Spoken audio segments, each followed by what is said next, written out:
नमस्कार, कुमाऊँ क्रांति उजाला के सभी दर्शकों का स्वागत है।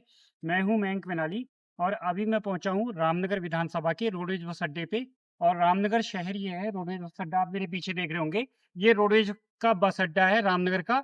वर्ष 1960 में रामनगर रोडवेज का बस अड्डा 2 पैठ पड़ाव में 2 कमरों से इसकी शुरुआत हुई थी। उत्तर प्रदेश का समय था, उत्तराखंड राज्य का गठन नहीं हुआ था। उस समय इस बस अड्डे की शुरुआत हुई थी और उसके बाद लोगों का एक लंबा संघर्ष हुआ, आंदोलन हुए, धरने प्रदर्शन हुए और उसके बाद जो है इस रोडवेज के लिए भूमि आवंटित हुई और आपको जानकर हैरानी होगी कि इस रोडवेज बस अड्डे के निर्माण के लिए तत्काल समय में लोग जेल तक गए और बाद में जो है सरकारों ने घोषणाएँ की और यहाँ पर इसके लिए भूमि आवंटित हुई और रोडवेज की भूमि ये लीज पर आवंटित हुई। एक पूर्ण तथ्य ये भी है कि 24 बीघा ज़मीन रामनगर के भवानीगंज में भी आवंटित हुई थी। हालाँकि बताया ये जाता है कि उस भूमि में बहुत बड़ा घपला हुआ और उस ज़मीन में प्लॉटिंग करके बाद में वो भूमि बेच दी गई। वो एक विवाद का विषय है और जिसकी जाँच भी चल रही है, जिसमें एसआईटी जाँच भी हुई थी और लेकिन उसके बाद फिर से यहीं पर रोडवेज बस अड्डा बनाने की बात हुई। फिर ये पीपीपी मोड कंपनी को भी गया और करीब 90 के दशक की बात है। 90 के बाद से इस जगह पर लगातार जो है बस अड्डा बनाने के लिए जो है संघर्ष होता रहा। बाद में बस पोर्ट बनाने की यहाँ पर बात हुई और आप मेरे पीछे देख होंगे ये बस पोर्ट का निर्माण हो रहा है और ये बस पोर्ट मैं समझता हूँ क्योंकि रामनगर एक ऐसी जगह है जो कई शहरों का केंद्र बिंदु है, पर्यटन नगरी है। उत्तराखंड के जिम कॉर्बेट नेशनल पार्क का ये प्रवेश द्वार है और कुमाऊं गढ़वाल का ये प्रवेश द्वार है। तो यहाँ पर दिल्ली, देहरादून से लोग आते हैं, पहाड़ों को जाते हैं, राजधानियों को ये जोड़ता है, बड़े महानगरों को ये बस अड्डा जोड़ता है।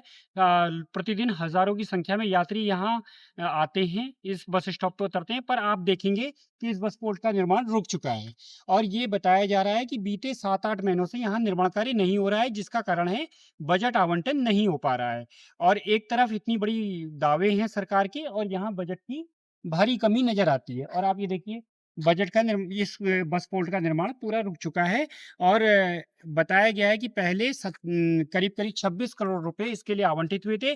उत्तराखंड पेयजल निगम इसकी निर्माणदायी संस्था है और अब इसके बजट को बढ़ाकर 50 करोड़ कर दिया गया है और 50 करोड़ में अगले 2 या 3 वर्षों में माना जा रहा है कि ये बस पोर्ट क्योंकि ये सरकारी दावा है कि 2 या 3 वर्षों में ये बस पोर्ट का निर्माण पूरा हो जाएगा, लेकिन हकीकत में कहीं से नज़र नहीं आता। अगर आप देखें तो यहाँ पर जो है अगले 2-3 वर्षों में निर्माण होने की कहीं कोई गारंटी फिलहाल नज़र नहीं आ रही है।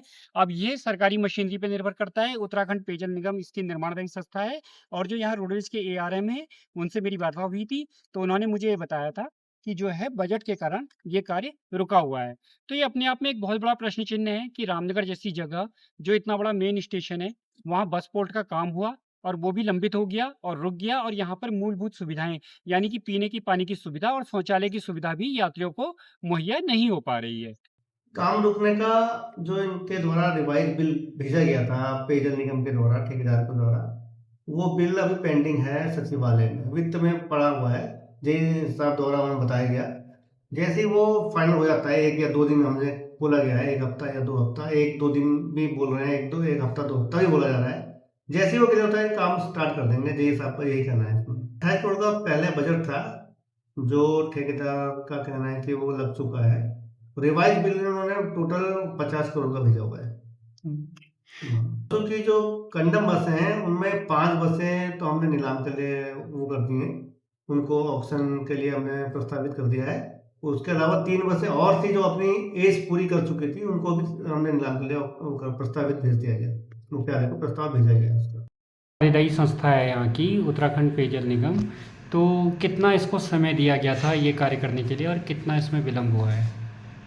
इनका समय तो पिछले साल 25 मार्च तक का था और जब काम बढ़ा और रिवाइज़ बिल इनका गया तो 2 साल का समय इनको और दिया गया है।